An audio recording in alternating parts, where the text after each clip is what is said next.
Good morning, Impression Hall. We're coming to you live this Friday on the 24th day of October, bringing you Morning Matters because your mornings matters. Get to the stories that matter today.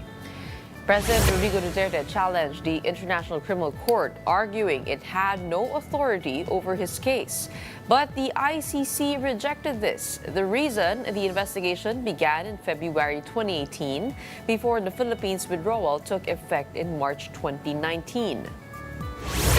Ombudsman Boying Remulla is dropping the request for the Senate to implement Senator Joel Villanueva's 2016 dismissal, citing a previously unknown 2019 decision. Remulla said he was surprised by the ruling from former Ombudsman Samuel Martires, which overturned the initial order from Conchita Carpio Morales and had not been made public. And later in the program, we'll discuss efforts to make governance more transparent and citizen-powered with Better GovPH founder Christopher Starr. His civic tech movement, a volunteer-driven network, has already launched a number of digital projects in just a month and attracted over 2,000 members and hundreds of contributors. The International Criminal Court has rejected former President Rodrigo Duterte's challenge to its jurisdiction over his crimes against humanity case, clearing the way for a full trial. In a decision released on Thursday, the ICC pre-trial chamber 1 unanimously dismissed Duterte's claim that the court no longer has authority to investigate him following the Philippines' withdrawal from the Rome Statute in 2019. The chamber ruled that since the ICC opened a preliminary examination into the Philippines drug war in February of 2018 before the withdrawal took effect in March 2019, the court retains jurisdiction over alleged crimes committed during that period. We'll discuss this further later in the program with ICC accredited lawyer Joel Butuyan. Ombudsman Boying Remulla stirs a controversy after saying he would ask the Senate to enforce an old dismissal order against Senator Joel Villanueva, only to take it back hours later. Here's a report. Ombudsman Boying Remulla announced in an interview that he would ask the Senate to enforce a dismissal order issued back in 2016 against Senator Joel Villanueva.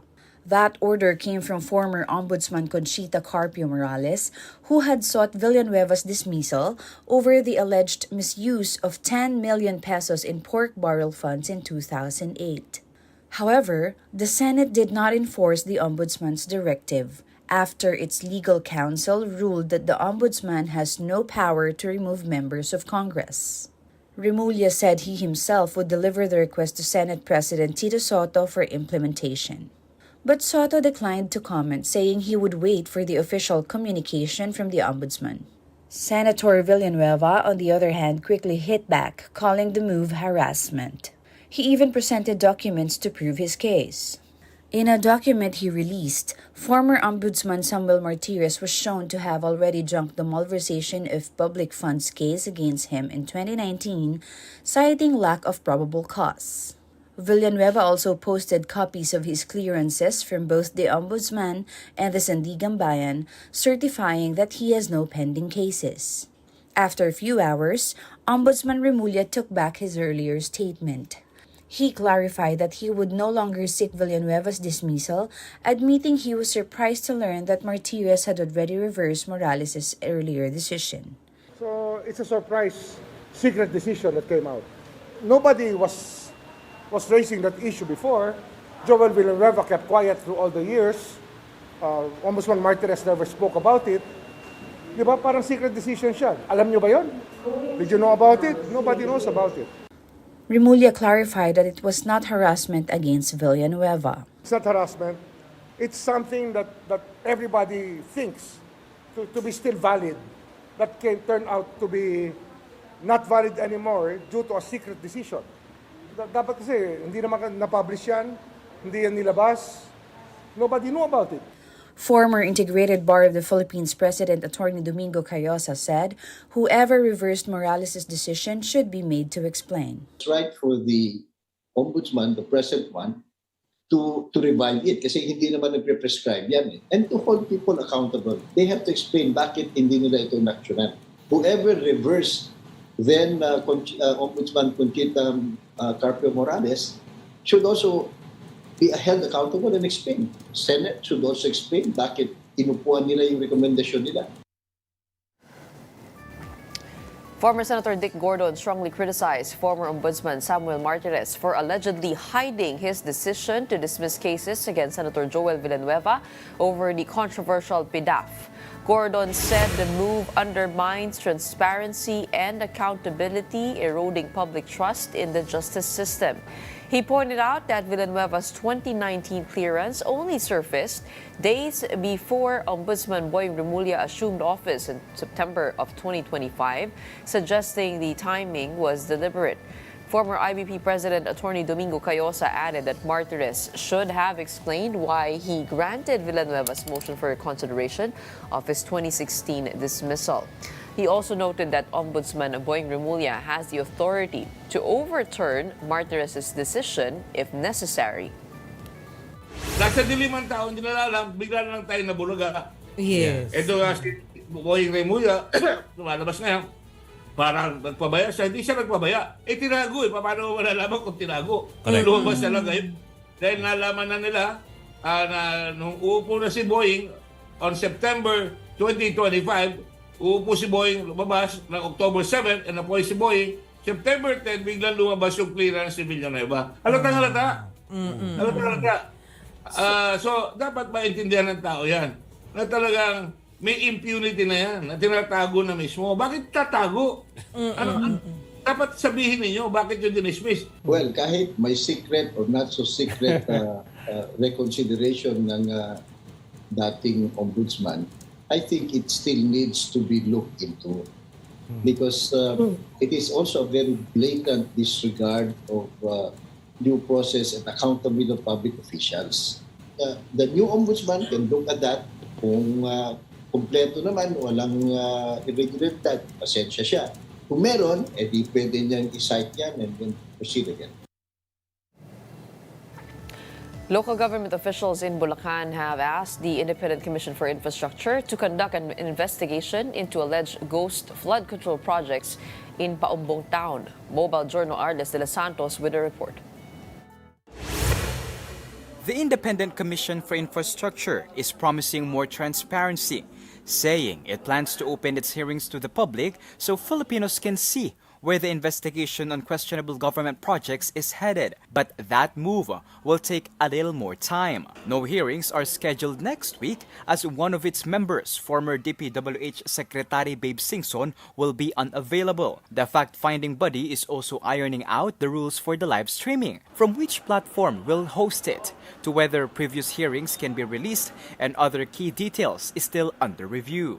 We hear the clamor of the Filipino people for more transparency, and we are pushing to live stream the hearings as soon as possible.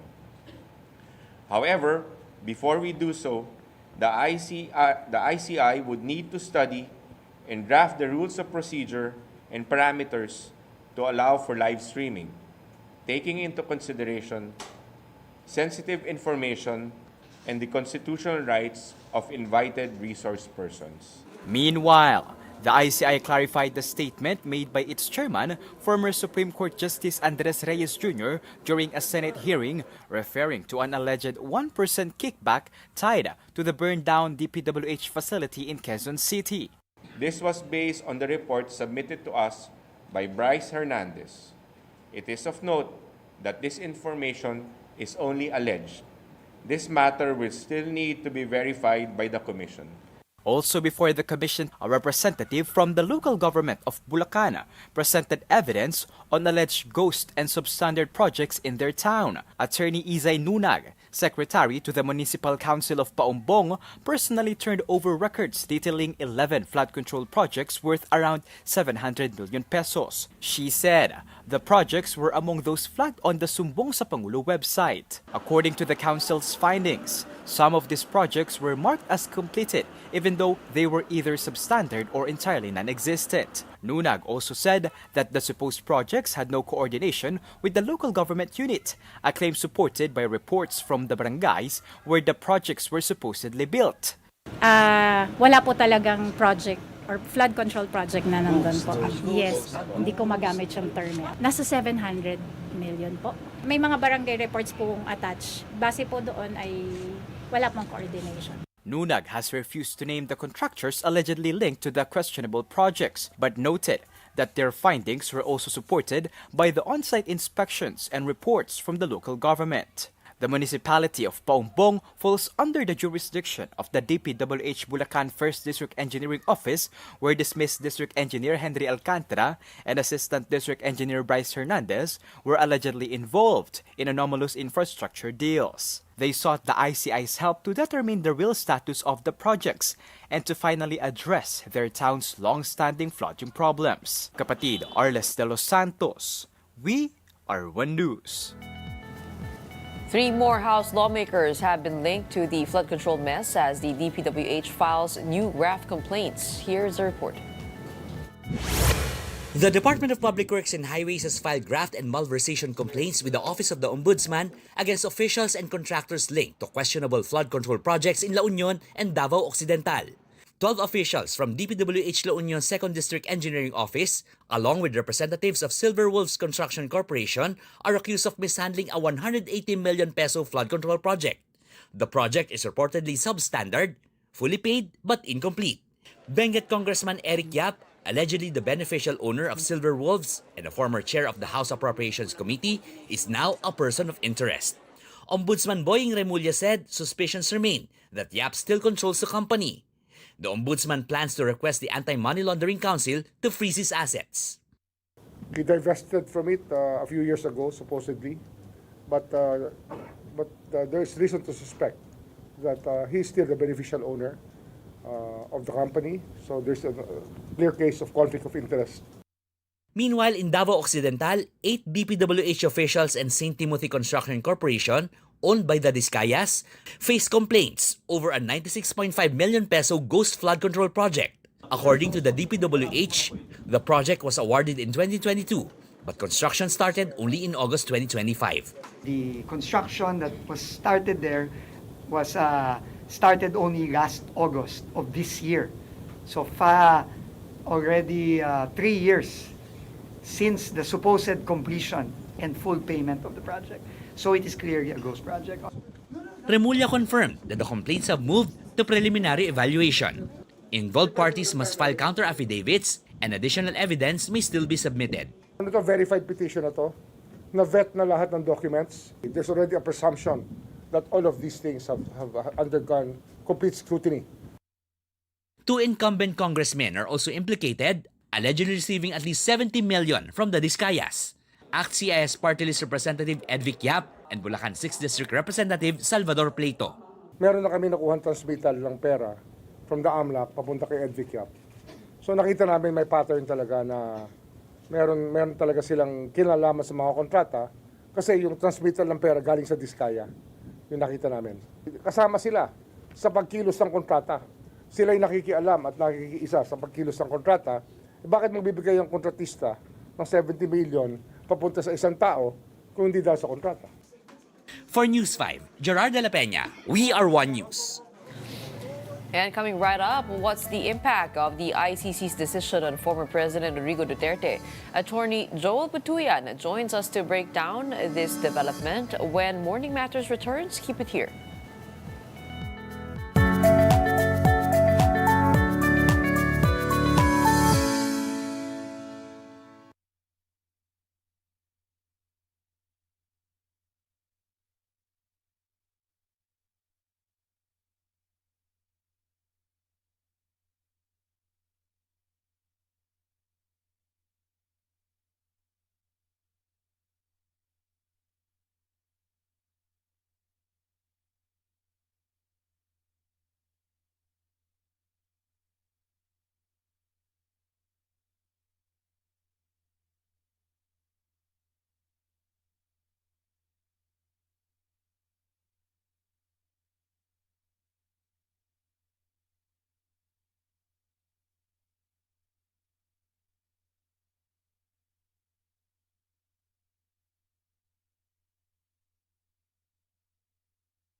Good morning, I'm Gretchen On here in Morning Matters. We talk about the most pressing issues and give the context behind the headlines.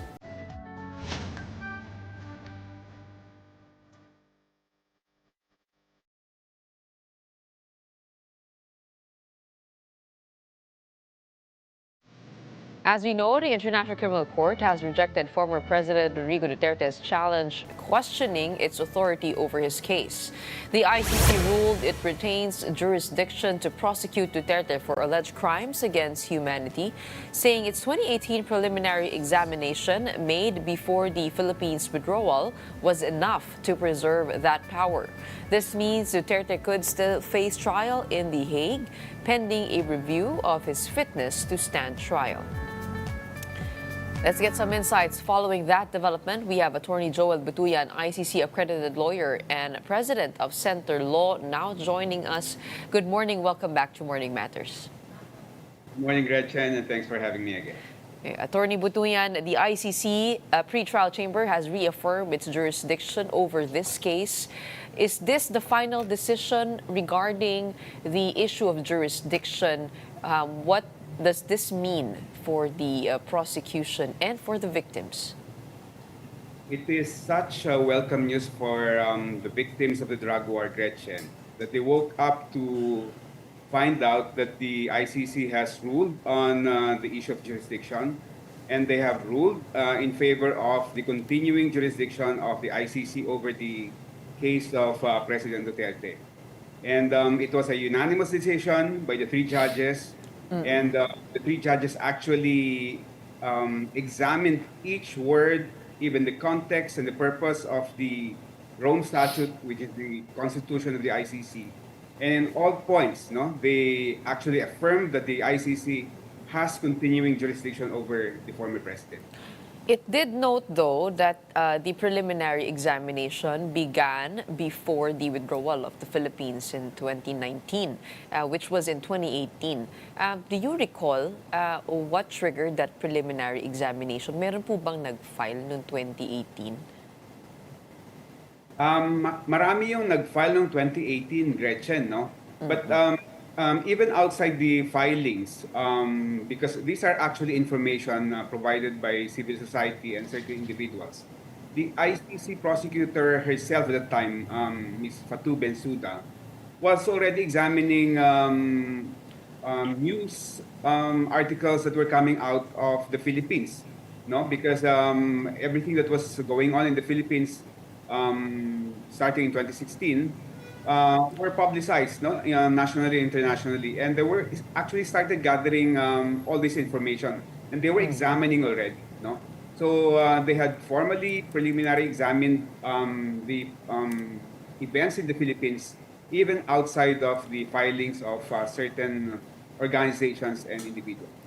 But if you're just starting to gather evidence outside of the filings, does that mean that any informal gathering of information could trigger or could somehow say na we have begun investigating? It was not actually an informal investigation or examination, Gretchen, because the ICC prosecutor was even enlisting the assistance and help of various UN agencies, And it was there were procedures that it had to go through. So, and under the Rome Statute, the wording is that any matter under consideration of the court, which includes the ICC prosecutor, would vest jurisdiction in the ICC even after a country withdraws from the ICC.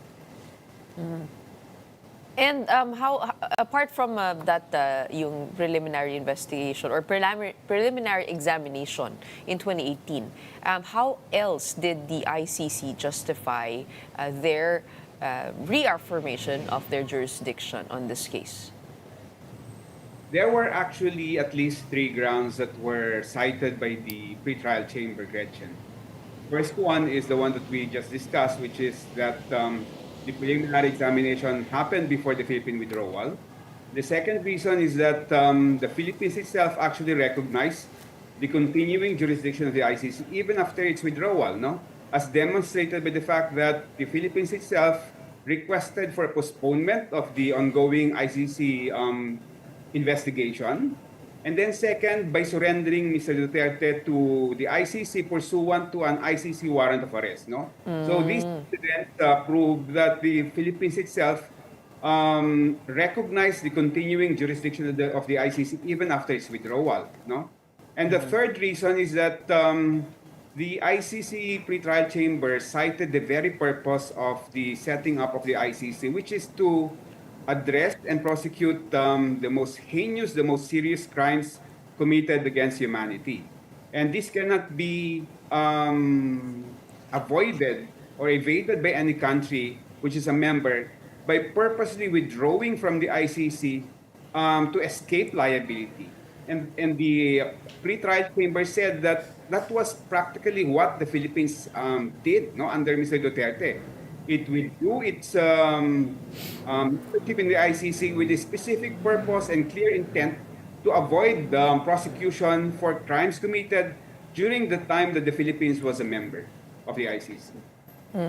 On the second point, no, yung binanggit po ninyo na yung the Philippines itself has requested postponement, no, of the decision or on the case, and the second one is that we handed over the former president in response to an arrest warrant. Does this mean or indicate somehow that the Philippine government has complied or cooperated with the ICC? No, that the Philippines actually was cooperating, no, on the premise that the ICC has jurisdiction over the Philippines for crimes committed while the Philippines was still a member. So understated lang, pero yung actions are saying, even if we say in public pronouncements, the Philippine government says in public pronouncements that we will not cooperate. But on the other hand, these actions speak of another thing. Yes, kumbaga action speaks louder than words. Yun yung logic ng pre-trial chamber decision, Gretchen. I do recall also that the defense argued for the former president that yung investigation was opened 2 years after the Philippines withdrawal became fully effective. What was the response to that? Well, the ICC actually discussed that the proceedings before the prosecutor, consist of 2 stages. Number 1 is the preliminary examination stage, and the second one is the preliminary investigation stage, which requires an authority from the pretrial chamber. And the court actually examined the very wordings of the Rome Statute and found out that even the preliminary examination stage is already an incident that would comply with any matter under consideration of the court cannot be affected by a subsequent withdrawal by any member country. And what do you think does this mean for other cases moving forward? Well, this means that the 8 co-perpetrators who are unnamed in the documents containing charges, the investigation against them would continue, and the ICC would have jurisdiction to continue investigating them and issue warrants of arrest against them. So we expect that very soon there would be additional warrants of arrest that would be issued.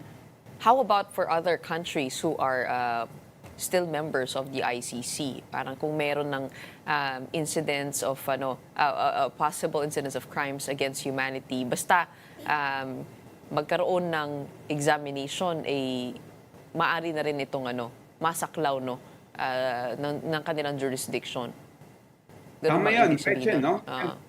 Talagang nararapat lang kasi ang mangyayari yan, if a country where crimes against humanity or war crimes or crimes of aggression are prevalent, and it withdraws, it will defeat the very purpose of the ICC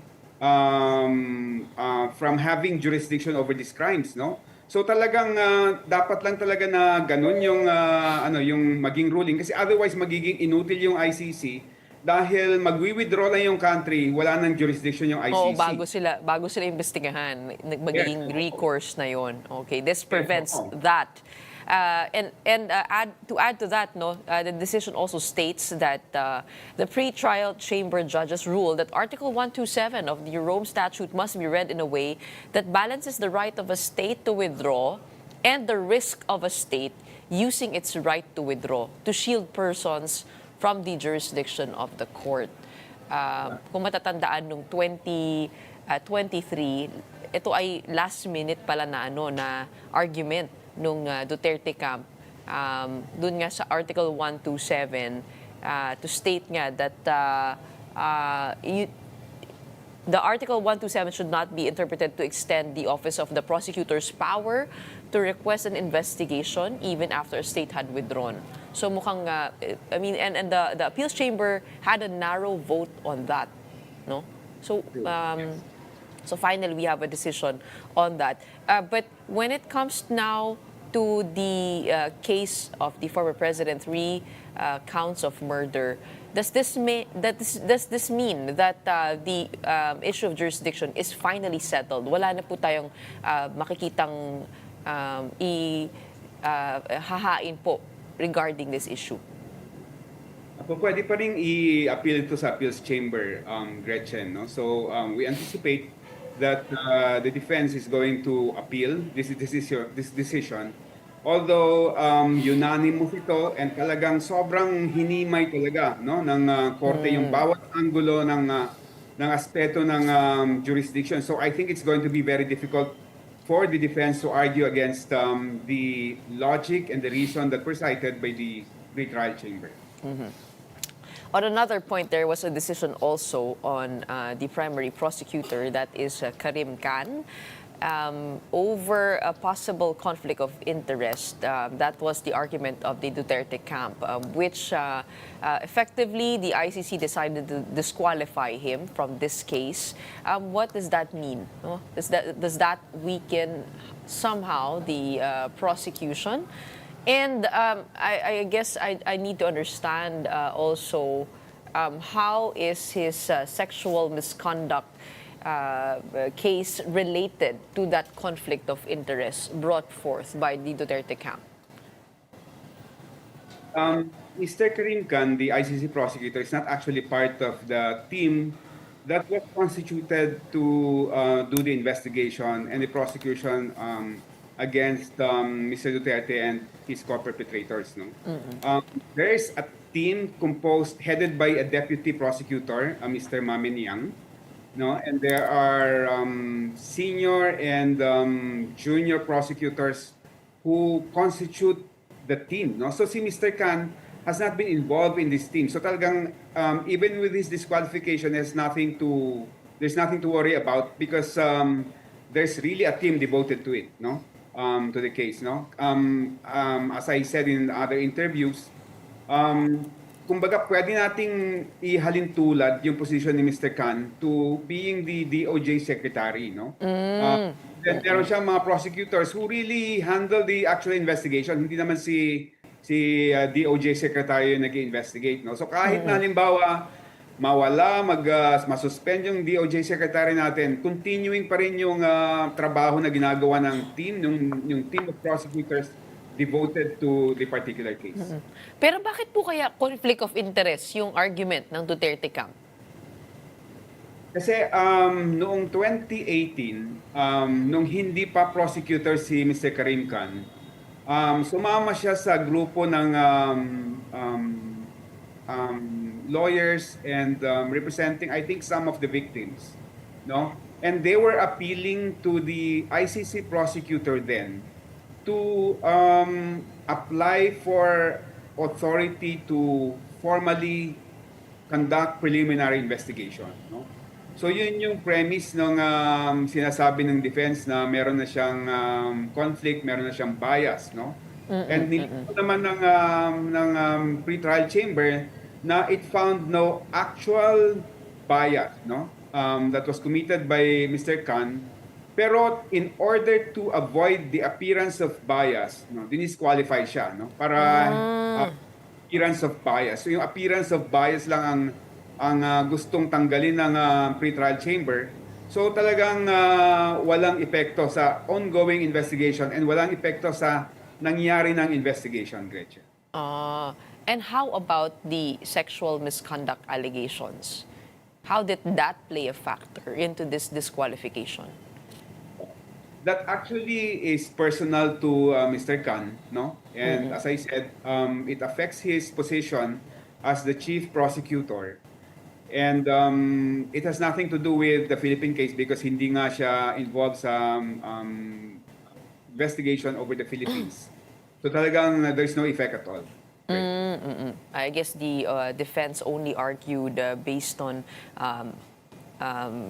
his moral character and that his notification should not be taken as gospel. Yun po yung ang kanilang sinabi, no? Another major decision that was released, no, kasi magkakasunod po ito over the past weeks, yung interim release request has been denied based on three grounds: to ensure appearance at trial, to prevent him from obstructing investigation, and to stop potential commission of further crimes. Has this issue also been settled? At ano pong sinasabi po nito sa mga kasi public pronouncement na banggit po dito yung tama po ba na yung isa sa mga statement ni Vice President Duterte ay na-cite as reason to deny that request?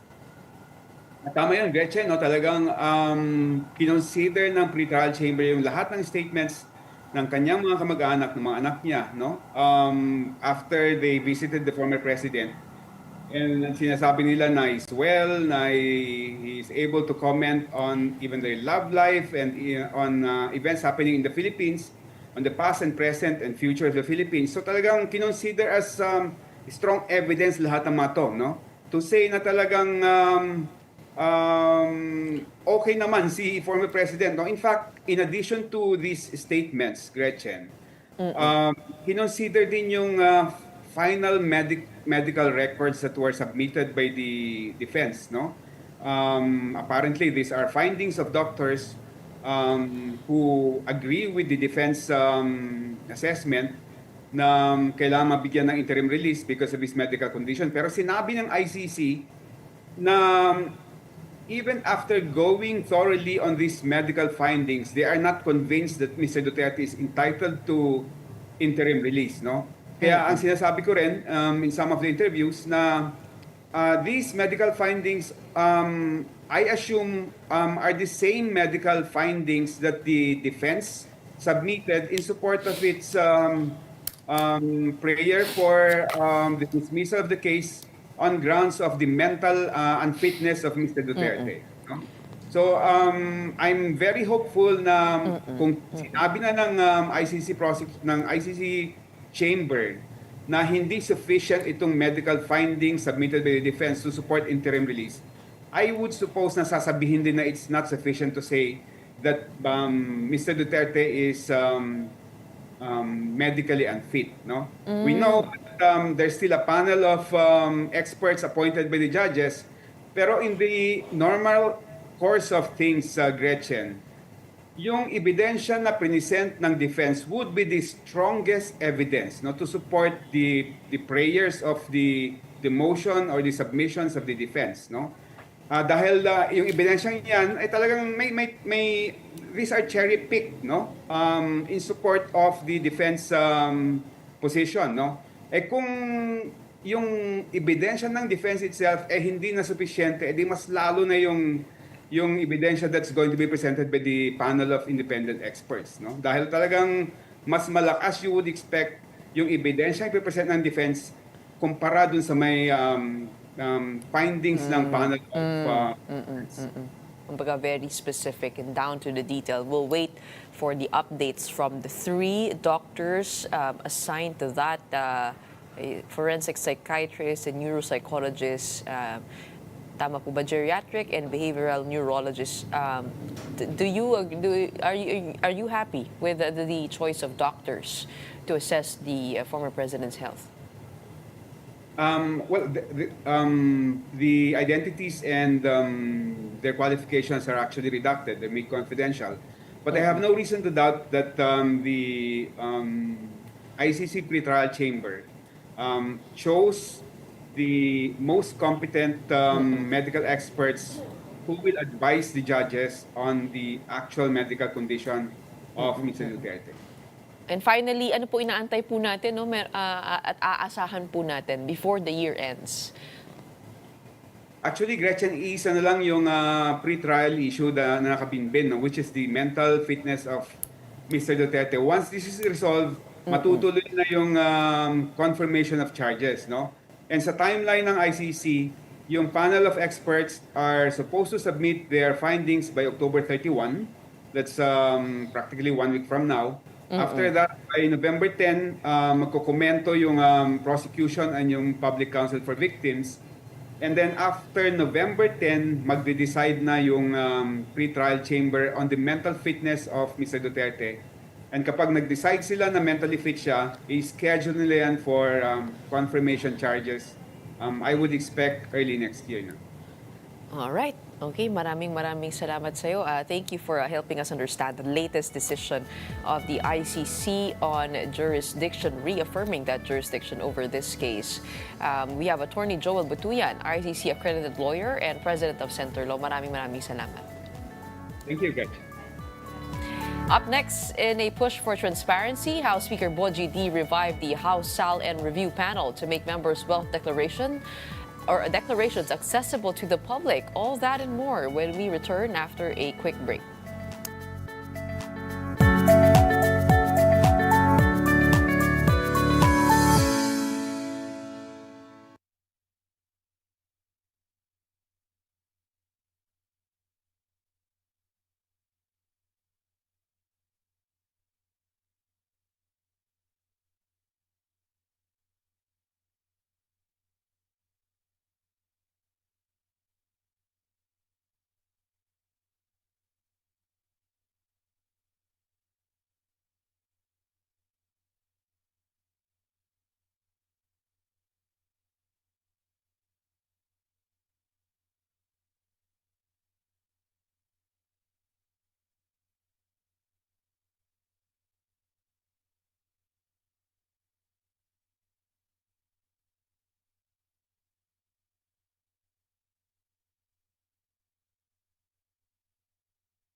Welcome back. You're still watching Morning Matters here in One News. Civic tech movement BetterGovPH is driving efforts to make governance more transparent and citizen-powered. In just a month, the volunteer-driven network has launched 15 digital projects, attracting over 2,500 members and hundreds of contributors nationwide. Among their projects is Open Budget, a pilot platform that hosts 7 years of national budget data from the Department of Budget and Management and Congress, allowing citizens to track how public funds move from proposal to approval. Their newest tool, Price Guides, helps Filipinos stay updated on the changing prices of essential goods. BetterGovPH is also advocating for a government-backed budget transparency server that would let the public trace every peso from proposal to project completion through open, machine-readable data. And to talk more about their initiatives, we have Christopher Starr, founder and core contributor of BetterGovPH. Magandang umaga sa iyo. Welcome to Morning Matters. Hi, good morning, Gretchen. Okay, first of all, for those who are not familiar, tell us all about how BetterGovPH started and who are behind it, who's with you on this? Sure. Actually, we started just about a month ago, so last month. And it all started with Jason Torres, so he's an OG startup founder, but he's currently outside of the country, and he have been experiencing a lot of challenges with our government website, gov.ph. So he created bettergov.ph basically. Ah, Yeah, so it's so more it's of from that. parang a way for locals, especially OFWs and also foreigners to find information about the Philippines. That's really how it all started. But middle of last month, we are all very aware naman of the flood control issues and corruption issues, no? So he wanted to do something about it, and he tagged me on a Facebook post, and he had some ideas. And so I told him, maybe we can gather other startup people and let's talk about what we can do together. And that's where it all started. It led us to transforming bettergov.ph, which is essentially or initially a website parang for government services to become a civic tech movement.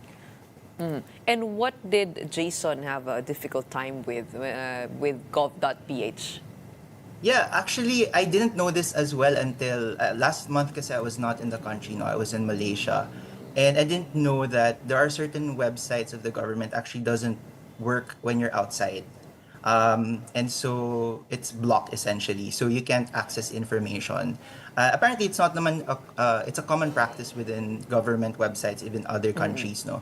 But also, being a developer himself, he noticed some of the websites are a little bit ugly, and hindi ka ba proud na these are our websites, no. Mabagal pa mag-process. Yes, minsan mabagal, minsan it's down, and sometimes it's hard to find information. So he turned his frustration into just building it.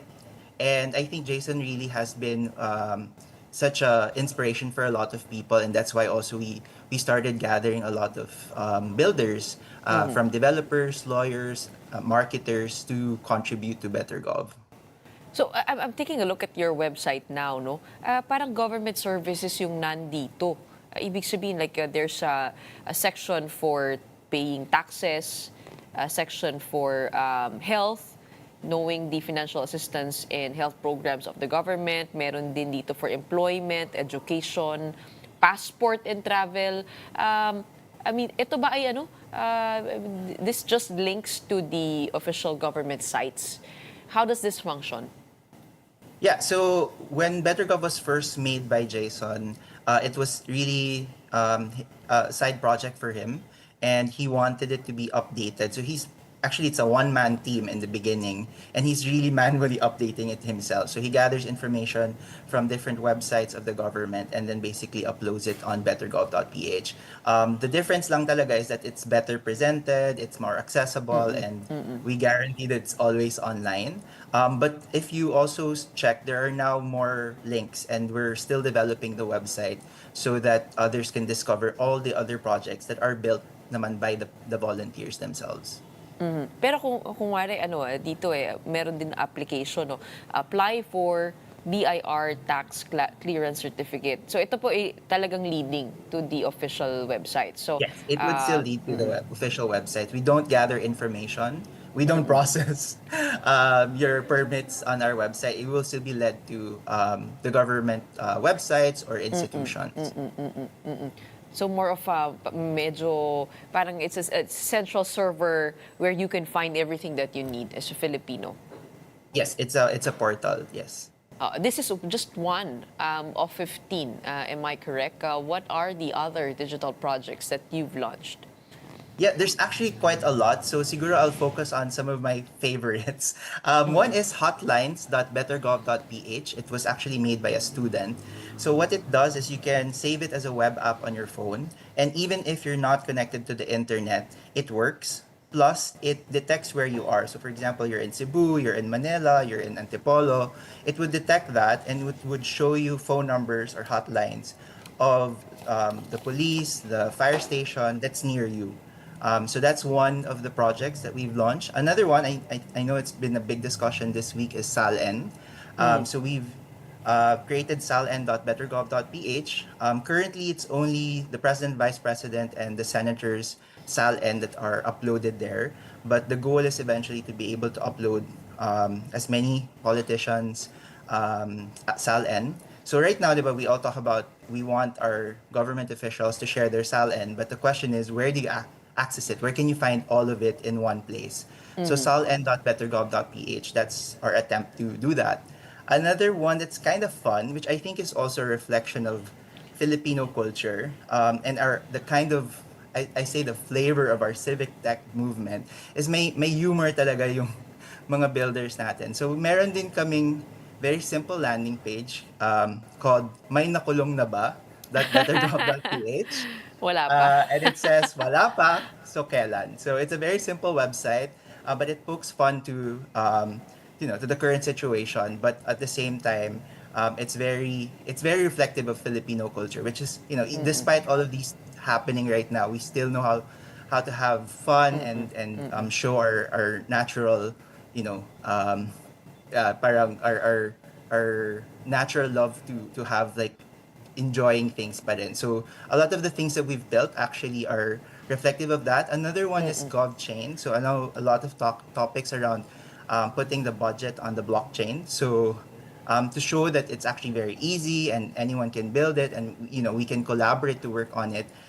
We've actually done it. So while they're talking about it in the Senate and Congress, it has already been built in 3 days, and wanted to show na it's possible to do it, but is it useful? And that's What the big data do you question. have there on the blockchain? Is it the budget?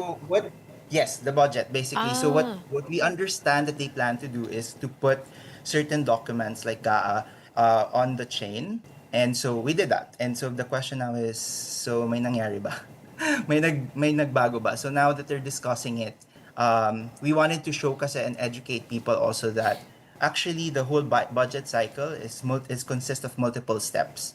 And what they're only discussing right now is just 2 steps out of 30 plus steps, no? So we're really very clear that we wanted to show that while the intention for transparency and accountability is there, we feel that it's falling short on other measures. So wait, this is also found on the website. So Yes. nakikita yung budget tracker, ito na ba yun? Yan na yung naka-blockchain. That's different pa. Yeah. Iba pa ito. Oo. Kasi Yes. what I'm seeing now is the total NEP budget for fiscal year 2025. Tapos hinati-hati siya to different departments. Pero we do know that what's necessary here is the comparison amongst the years. And also when it comes to the data doon sa yung different steps of the budget process, right? Comparing the NEP to the HGAB to the GAA. Saan naman makikita yon? At is that what you're talking about? Is that the data set that you have currently? Yeah, actually, a lot of these projects are actually built by volunteers. So one of the volunteers that's working on this specific project, I met him last week lang. And they've been having challenges with some information because the ideal situation is be able to compare it nga, but the challenge is a lot of these information are not necessarily available digitally or are very difficult to obtain. So he went to Congress, he called the Congress, he was told to go to Congress. When he went to Congress, he was told to email. So all of these steps that they had to take. So a lot of our projects at the moment are actually work in progress.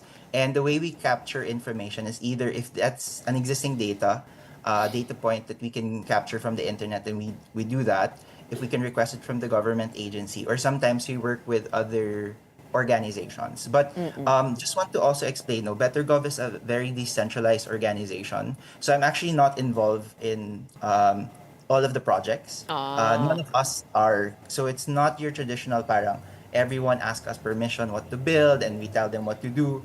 These are really citizens who are doing it on their own. We don't even know most of them.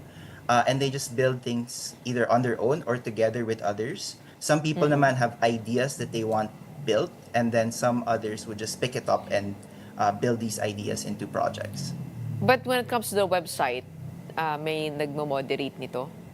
Or Yes, yun yung there sinasabi are mo na volunteer decentralized, no? maintainers. Yeah, there are volunteer maintainers, and Jason is one of the ones leading them. But again, it's very permissionless. We're also promoting open source. So all of the things that we're building, we hope that other people can build on top of it. And they're not being done for commercial purposes. How do you make sure or double check that these programs on the website actually have the proper foundations and the right information? Yeah, so we work with other volunteers. So parang what's happening is actually the community itself is doing most of the work and they're picking it up on their own. And then we also have certain volunteers that are part of different organizations and either they work with us or they share information with us or they help us find this information. It's really, I would say, a modern day bayanihan in that sense, and nobody's telling anybody what to do. So we don't really have much control as well. And this all really we didn't really expect it kasi parang when we launched the Discord, suddenly there's like 2,500 members in less than a week, and they just started building. Some of these projects also are existing projects that were later on absorbed into Better Golf. One interesting feature of this website is yung flood control project section, which we know no, we need the data on. It's quite easy no to get the data kasi may button na nakalagay export data. But could people add to this data set if they Yes. have if they've obtained information from their own province or district or municipality? Yes, they can submit information. So majority of conversation right now is actually happening in Discord, and the project owners and the ones developing them are pretty active in our Discord channels. If they want to reach out, whether they want to correct information, they want to share information. They're very this is very open to everyone naman to be able to help build this up. Because sabi nga ni Ken Abante yesterday from the People's Budget Coalition, who also works with your group, that there's missing about 500 or 600 billion pa from the flood control budget. Dahil natatrack pa lang sa Sumbong sa Pangulo website is about 547 billion from the 1.2 trillion total. So we really do need more information on that. And if people want to work with Better Gov PH, where do they go? Yeah, so And- you guys yeah. can go to bettergov.ph/discord. We have a Discord channel. We're pretty active also on Facebook. If you guys want to reach out to us, the other builders behind this, so aside from Jason Torres, myself, there's Paul Pajo, there's Francis Plaza, Ray Rifundo, and Christian Blanquera. You can reach out to any of us. But at the same time, we keep saying that this is permissionless. So you guys don't need to ask permission from us if you want to build something. You can just utilize the whole community to actually build it. If you don't know how to do it, feel free to collaborate with others. Ang tatanungin ko lang din dun sa editing feature, no? Kasi sa Wikipedia, you can edit the information there. Tapos meron mga nagve-verify and kumbaga parang yan din medyo community din. Pero here, how does that work? Like, paano kung if I'm a hacker and I decide to one day mess with your data, is that also possible? And how do you protect security of all this information and your server? Yes, we do have trusted maintainers and admins. So that is currently limited to a certain number of people.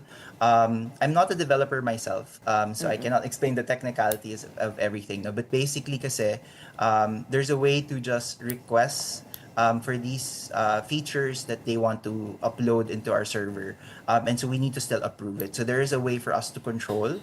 And we don't save anyone's information as well. So there's no data privacy issues that they will encounter here because we don't actually hold information. Majority of these information are already available online that we capture or physical or digital copies that we then upload. So it's not actually always like other people just submitting information.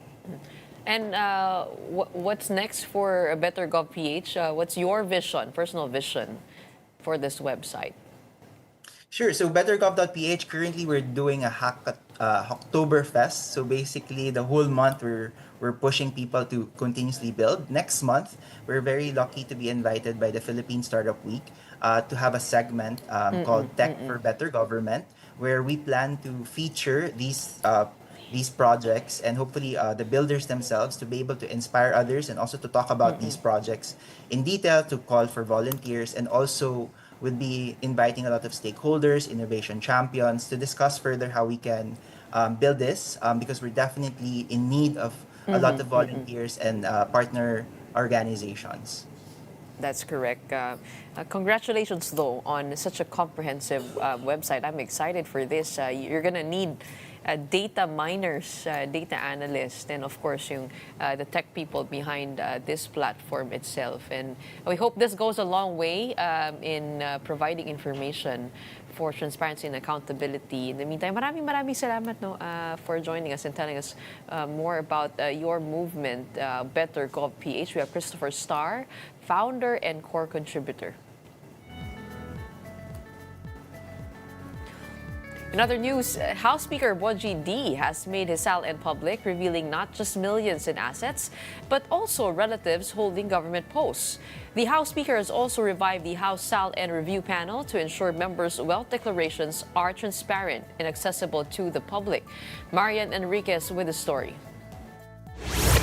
The House of Representatives on Tuesday has reconstituted its Review and Compliance Committee for Statement of Assets, Liabilities, and Net Worth, or SALN. This was the panel created by the 17th Congress to ensure that all congressmen submit their respective SALNs. It also has the power to file show cause orders against lawmakers who refuse to publicize their wealth. Reviving the panel, House Speaker Boji D said reinforces the Chamber's commitment to earlier memorandums, ensuring the proper filing, review, and public access to their SALNs. Deputy Speaker Ferdinand Hernandez was appointed committee chair, while Representatives Lawrence Defensor and Miro Kimbo were designated as vice chairpersons. So far, there are at least 10 lawmakers in the lower chamber who have already publicized their SALN. The Speaker led the list with 121 million peso worth of total assets. That includes 12 agricultural properties and 4 residential lots and homes. Some were bought in the 1990s, while others were inherited. What particularly stands out in his SALN, however, is the number of relatives he has in public office. While his political dynasty was known to include at least 6 members, the full list shows 16, including a nephew who happens to be the Philippine ambassador to Switzerland. Other early birds in the SALN reveal are mostly from the minority, including the Makabayan Bloc and the 3 congressmen of Akbayan.